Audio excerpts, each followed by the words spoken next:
අවුරුදු 400ක අතීතයකට හිමිකම් කියන ගාලු කොටුව ලංකාවේ ගාල්ල ප්‍රදේශයේ පෘතුගීසීන් විසින් ඉදිකරවන ලද බලකොටුවක් ලෙස හැඳින්වෙන ගාලු කොටුව 17 වන සියවසේදී ලන්දේසීන් විසින් නවීකරණය කරලා තියෙනවා. වර්තමානයේ ගාලු කොටුවට පිවිසීම සඳහා දොරටු දෙකක් භාවිතා කරනවා.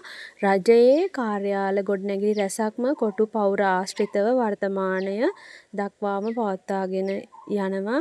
නමුත් දැනට ඒවා ටිකින් ටික ඉවත් කරමින් පවතිනවා. ලෝක උරුමයක් ලෙස නම් කරන ලද ගාලු කොටුව සුන්දර මෙන්ම ඉපැරණි වස්තුවක්. ඒ වගේම ගාලු කොටුව පිහිටා තියෙන්නේ ලංකාවේ නිරිතික මුහුදු තීරයේ 1588 දී පෘතුගීසීන් විසින් නිර්මාණය කරලා ලන්දේසීන් විසින් එය 17 වන ශතවර්ෂයේදී පුළුල් ලෙස නවීකරණය කරලා තියෙනවා.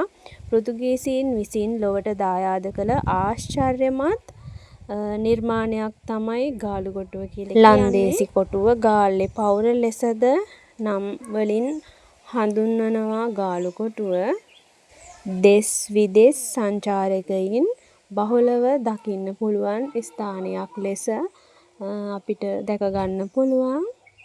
ගාලු කොටුව තුල පිහිටා තිබෙන ප්‍රදීපාගාරය මුහුදු වෙරළට ආසන්නයෙන් ඉදිකරන ලද ප්‍රදීපාගාර කණුවක්.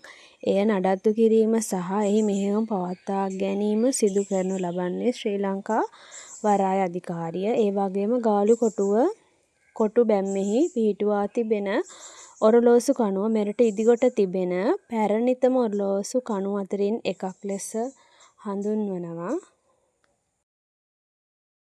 ගාලු කොටුවේ සුන්දරත්වය බලන්න දිගටම එකතු වෙලා ඉන්න.